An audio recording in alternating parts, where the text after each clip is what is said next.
بسم الله الرحمن الرحيم.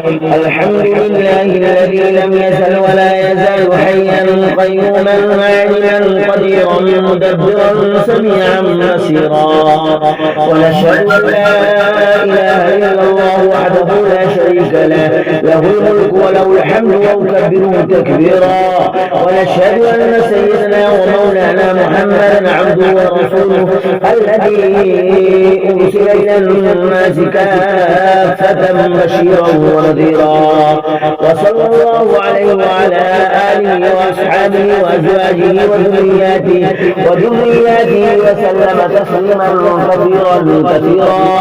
أما بعد، فيا أيها الناس، إن لكم معالم فانتهوا إلى معالمكم، وإن لكم نهاية فانتهوا إلى نهايتكم. فإن العبد المؤمن بين مخافتين، بين أجل قد مضى لا يدري ما الله صانع به، وبين أجل قد بقي لا يدري ما الله قاض به. فليتزود العبد من نفسه لنفسه، ومن حياته لموته، ومن شبابه لكبره، ومن دنياه لآخرته، فإن الدنيا خلقت لكم وإنكم خلقتم للآخرة. فوالذي نفسي بيده ما بعد الموت من مستعتب، ولا بعد الدنيا دار إلا الجنة أبي النار. أعوذ بالله من الشيطان الرجيم. وإذا سألك عبادي عني فإني قريب أجيب دعوة الداع إذا دعان، فليستجيبوا لي وليؤمنوا بي لعلهم يرشدون. أقول قولي هذا وأستغفر الله لي ولكم أجمعين.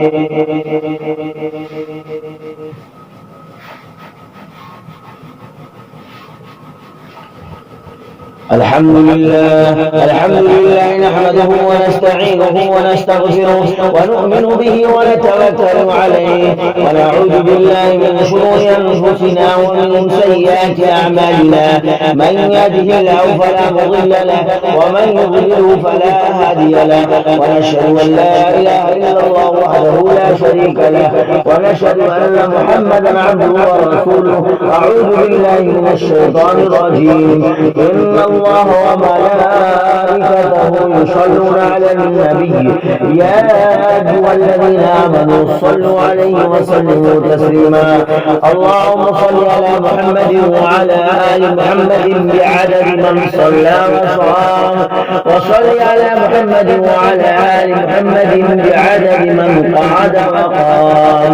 وصلى الله عليه وعلى جميع الأنبياء والمرسلين والملائكة المقربين والخلفاء الراشدين، خصوصا على خير البشر بعد الأنبياء بالتحقيق أمير المؤمنين أبي بكر الصديق رضي الله تعالى عنه، وعلى عمودين المنبر والمحراب أمير المؤمنين عمر بن الخطاب رضي الله تعالى عنه، وعلى كامل الحياء والإيمان أمير المؤمنين عثمان بن عفان رضي الله تعالى عنه، وعلى مظهر العجائب والغرائب أمير المؤمنين علي بن أبي طالب كرم الله وجهه، وعلى الإمامين الهمامين السعيدين الشهيدين أبي محمد الحسن وأبي عبد الله الحسين رضي الله تعالى عنهما، وعلى أمهما سيدة النساء فاطمة الزهراء رضي الله تعالى عنها، وعلى عميه المكرمين بين الناس أبي عمارة الحمزة وأبي الفضل العباس رضي الله تعالى عنهما، وعلى الستة الباقية من العشرة المبشرة وسائر المهاجرين والأنصار والتابعين الأبرار الأخيار إلى يوم القرار رضوان الله تعالى عليهم أجمعين. اللهم اغفر لي ولوالدي ولجميع المؤمنين والمؤمنات والمسلمين والمسلمات إنك سميع مجيب الدعوات. اللهم أيد سيد المسلمين بالإمام العادل والخير والطاعات واتباع سنن سيد الموجودات. اللهم انصر من نصر دين محمد صلى الله عليه وسلم واجعلنا منهم واخذل من خذل دين محمد صلى الله عليه وسلم ولا تجعلنا منهم.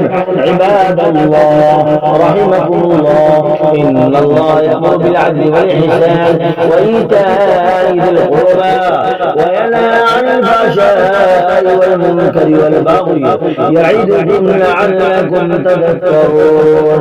فاذكروني أذكركم واشكروني ولا تكفرون.